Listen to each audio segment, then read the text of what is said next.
अस्सलाम वालेकुम रहमतुल्लाहि व बरकातुहू।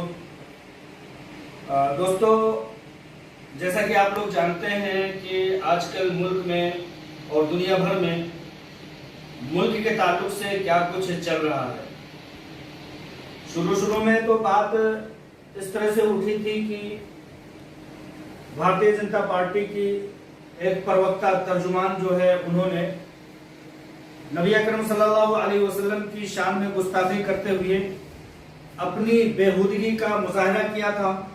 और इसी तरह से भारतीय जनता पार्टी के कुछ कारकुन जो हैं, उन्होंने भी हजरत मोहम्मद सल्लल्लाहु अलैहि वसल्लम के शान में गुस्ताखी करते हुए इस बात का मुजाहरा किया था कि उन लोगों के पास दलील, सबूत और तालीम के नाम पर कुछ भी नहीं है।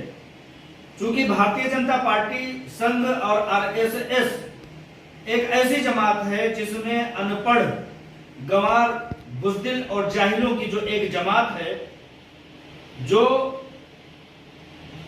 दूसरे अदियान को गाली देना, दूसरे दीन और धर्म को नीचा दिखाना उनका शेवा है। मैं ये कहना चाहता हूं कि अगर आप अपनी ग्रंथों को, अपनी मजहबी किताब को और अपनी तालीमात को आम करना चाहते हैं तो हकीकत और तथ्य की बुनियाद पर आगे आइए, डिबेट कीजिए और अपनी बातों को दलील के अंदाज में रखिए। मैं कहना चाहता हूं कि अगर आपके अंदर दमखम है, आपके दीन, आपके मजहब और आपके सोच विचार में अगर तालीम है, अगर किसी भी तरह से पुख्तगी है, तो मैं ये बात दावे के साथ कहता हूं कि आपको गाली गलौज की, आपको अभद्र भाषा की और आपको किसी भी तरह से बदतमीजी और बदतहजीबी का सहारा नहीं लेना पड़ेगा।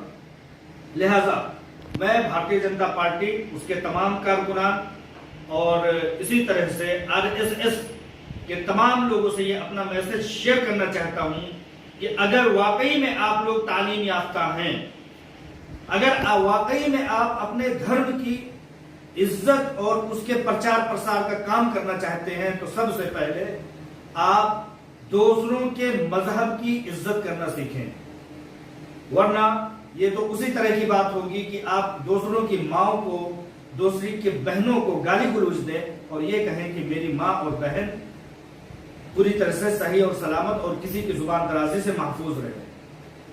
लिहाजा मैं ये कहना चाहता हूं कि मेरा दीन, मेरा धर्म, मजहब इस्लाम ये कहता है कि आप कभी भी किसी के भी मजहब को गलत ना कहें, क्योंकि जब आप गलत कहेंगे, किसी को गाली गलौज देंगे, तो वो उल्टा आपको भी गाली गलौज देगा। इस तरह से साबित ये होता है कि आपने अपने दीन और अपने मजहब को खुद गाली दी, क्योंकि आपने सामने वाले के मजहब को गाली दी, उसने आपके मजहब को गाली दी, तो लिहाजा आपने अपने मजहब को गाली दी। कहने की तो बातें बहुत सारी हैं, कहने को तो बातें ये भी आती हैं कि जब इंसान अपनी जहालत पर उतरता है तो नबी को भी कत्ल कर देता है, और जब अपनी इबादत पर आता है तो गाय और बछड़े को भी माबूद और खुदा बना लेता है। तो अगर ये कहा जाए कि आप लोग इसी जहालत के मुर्तकिब हो रहे हैं, गाय के गोबर और पेशाब को आप लोग शिफा बता रहे हैं, तो किसी न किसी तरह आपकी जहालत का इससे बड़ा सबूत और क्या हो सकता है। लिहाजा मैं इस मामले में किसी भी तरह से पढ़ना नहीं चाहता हूं, मैं खामोशी अख्तियार करता हूं, लेकिन उसी चीज के एहतजाज को जब दबाने की कोशिश की गई भारतीय जनता पार्टी को हुकूमतों के जरिए से, तो उनको बौखलाई हुई सरकारों को, खासकर से मोदी और योगी की सरकार को कुछ नजर नहीं आया। उसने गुस्से में आते हुए लोगों के घरों को बुलडोजर के जरिए से गिराना शुरू कर दिया। बौखलाई हुई हुकूमत का ये तरीकाकार है कि वो आफरीन फातिमा जैसे एक तालिब इल्म से, एक तालिबा से और उसके वालिद, समाजी कारकुन वालिद से इस तरह से खौफजदा होती है, इस तरह से खौफजदा होती है कि उसकी वालिदा के नाम पर जो घर होता है उसको गैर कानूनी बता करके उसको गिरा दिया जाता है। योगी और मोदी सरकार की हुकूमतों को मैं ये कहना चाहता हूं कि आप लोग बे औलाद हैं, आप लोगों के आगे पीछे कुछ नहीं है। आप लोग अपना झोला उठाते हैं और मठों में, मंदिरों में जा करके भीख मांगने का काम करते हैं। मैं कहता हूं कि एक घर बना करके दिखाइए, آپ کو پسینے چھوٹ جائیں گے، آپ کی نسل در نسل کھپ جائے گی، آپ ایک گھر نہیں بنا سکتے۔ ہم مشاہدہ کرتے ہیں، آپ بھی ذرا مشاہدہ کیجئے، بھارتیہ جنتا پارٹی اور RSS اور اس طرح کی شدت پسند تنظیموں کو میں دعوت دینا چاہتا ہوں کہ آپ دعویٰ کیجئے اور آپ اس بات کا غور و خوض کیجئے کہ اگر آپ کے باپ داداؤں نے گھر بنا کر کے آپ کو نہ دے دیا ہوتا تو کیا آپ کی ہستی ہے کہ آپ گھر بنا سکیں؟ نہیں، بالکل نہیں۔ کہتے ہیں، شاعر کہتا ہے کہ وہ ترس نہیں کھاتے بستیاں جلانے میں۔ ایک انسان ٹوٹ جاتا ہے ایک گھر بنانے کے چکر میں، اور تم جو ہو یہ بستی کے بستی گرانے میں کسی بھی طرح سے رحم نہیں کھاتے ہو۔ کتنی کی کتنی نسلیں، کتنی کی کتنی اولادیں اور کتنی کی کتنی پیڑھیاں اس بات میں کھپت ہو جاتی ہیں کہ ایک کمرے کا ایک گھر بنا لیں اور اپنے سر چھپانے کے لیے، اپنی اولاد کو سر چھپانے کے لیے کوئی جگہ تلاش کرتے ہیں، مارے پھرتے ہیں، دنیا بھر میں جاتے ہیں۔ آپ لوگ ہو کہ سیریا، افغانستان، عراق اور اس طرح کے جن ملکوں میں جنگی خانہ جنگیاں چل رہی ہیں، دوسرے ممالک کی فوجیں آ کر کے وہاں پر حملہ آور ہو رہی ہیں، ہمارا ہندوستان پرامن ملک ہونے کے باوجود آپ لوگ کسی ملک کی، آپ لوگوں کو ضرورت نہیں ہے کہ دشمن آ کر کے آپ کو، ہمارے ملک کو آگ دکھا سکے۔ آپ لوگ تو خود ہی سیریا بنے ہوئے ہو، خود ہی اپنے ملک کے باشندوں کو، ان کے گھروں کو گرانے کا کام کرتے ہو۔ آپ لوگوں پر لعنت ہے کہ آپ لوگ حکومت کسی کو روزی روٹی نہیں دے سکتے، کسی کو جاب اور پلیسمنٹ نہیں دے سکتے، کسی کو نوکری نہیں دے سکتے، کسی کے لیے ایک روزگار کا بندوبست نہیں کر سکتے، تو آپ لوگ یہ کہاں سے اختیار پاتے ہیں کہ کسی کو گھروں کو گرا دیں؟ آپ لوگوں سے کوئی توجہ، کوئی سوال نہ کرے، آپ لوگوں کی اس ناکاریوں پر کوئی انگلی نہ اٹھائے کہ آپ لوگوں نے کتنے لوگوں کو روزگار دیا، کتنے لوگوں کو تعلیم دیا، کتنے بچوں کو صحت اور کتنے بوڑھوں کو صحت دیا۔ آپ لوگوں سے یہ چیز کوئی سوال نہ کرے، اس لیے آپ لوگ طرح کی کارروائیاں کرنے میں زیادہ آپ لوگ دلچسپی دکھاتے ہیں۔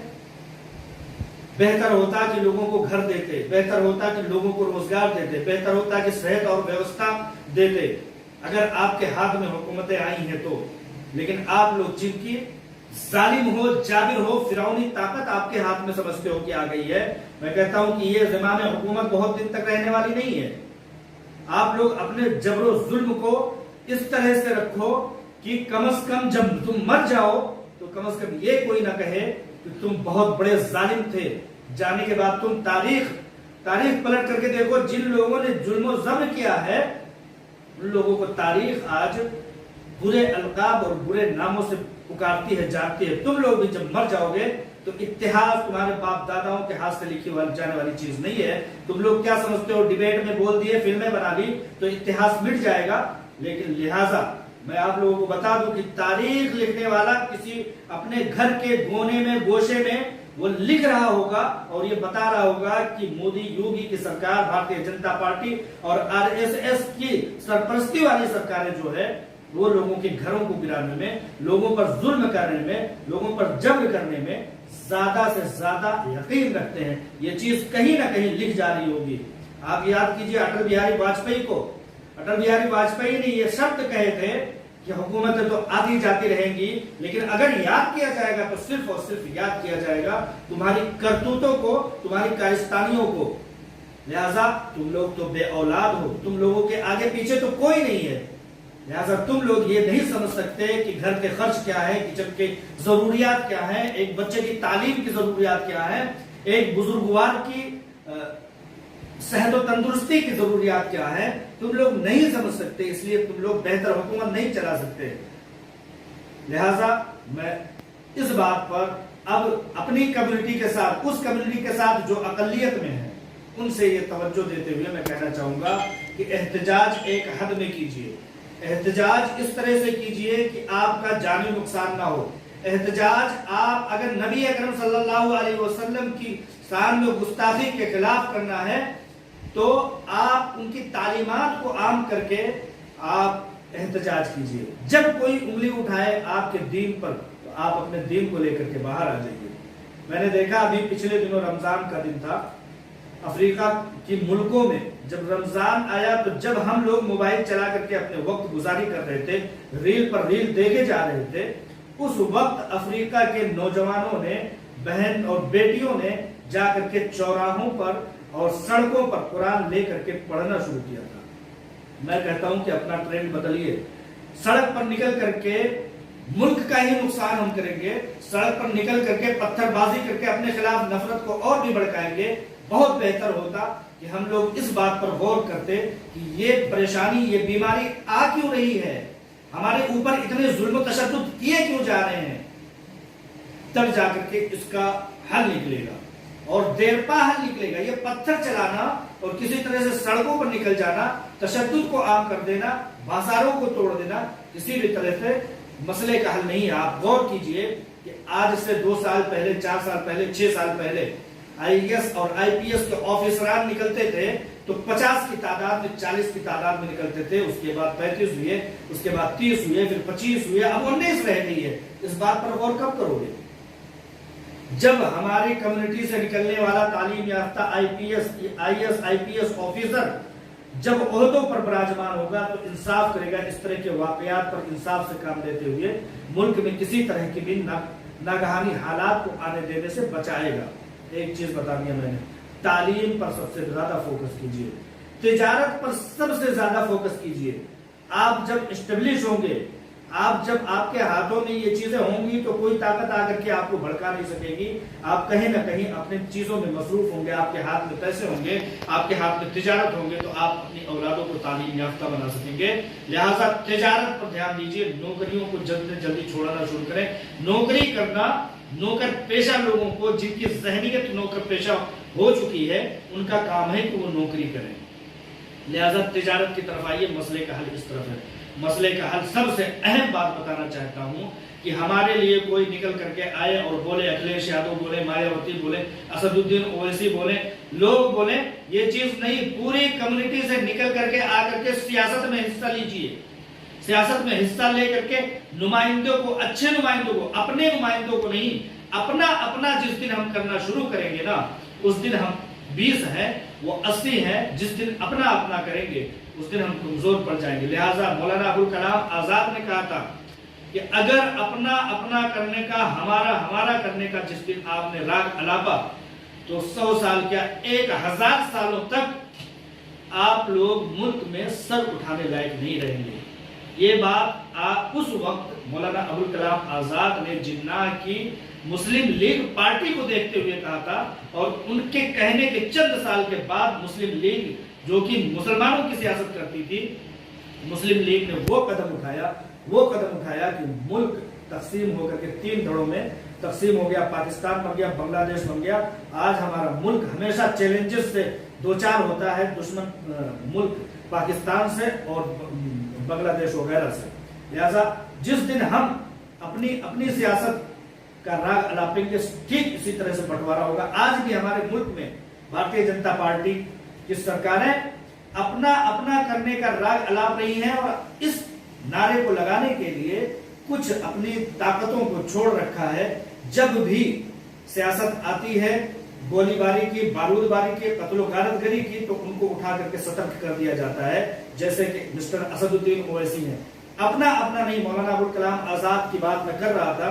मौलाना अबुल कलाम आजाद ने कहा था कि इन्हीं पार्टियों में रहकर, इन्हीं पार्टियों के दरमियान में बने रह करके अपने हुकूक तलब कीजिए। मौलाना अबुल कलाम आजाद का वो कौल आज नहीं, 1000 साल भी सटीक गुजरेगा, क्योंकि आप बेहतर तरीके से समझ सकते हैं कि 20 की तादाद 80 का मुकाबला नहीं कर सकती। लिहाजा मौलाना अबुल कलाम आजाद का वो कौल फिर से दोहराता हूं, सैकड़ों बार, हजारों बार इसको जगह जगह पर तख्तियों पर लिख करके सियासत के लिए लटकाने के लायक है कि आप लोग अपने अपने का जिस दिन दम भरेंगे उस दिन कमजोर पड़ जाएंगे। इन्हीं सियासी पार्टियों के दरमियान में अपनी जगह बना करके अपने हुकूक को तलब कीजिए। ना कोई आपके दीन के खिलाफ आवाज उठाएगा, ना आपके मजहब के खिलाफ आवाज उठाएगा, ना आपके घरों की तरफ आवाज उठाएगा, और ना ही आपको सताएगा और ना ही आपके खिलाफ साजिश करेगा। लिहाजा आज बहुत सारी पार्टियां हैं, बेशक हम पार्टी बनाए, लेकिन जात और मजहब बिरादरी के नाम पर नहीं।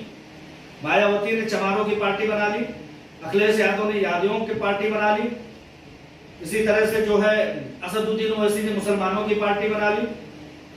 بٹ گئے, تقسیم ہو گئے, سیکولر کو بانٹ دیا گیا.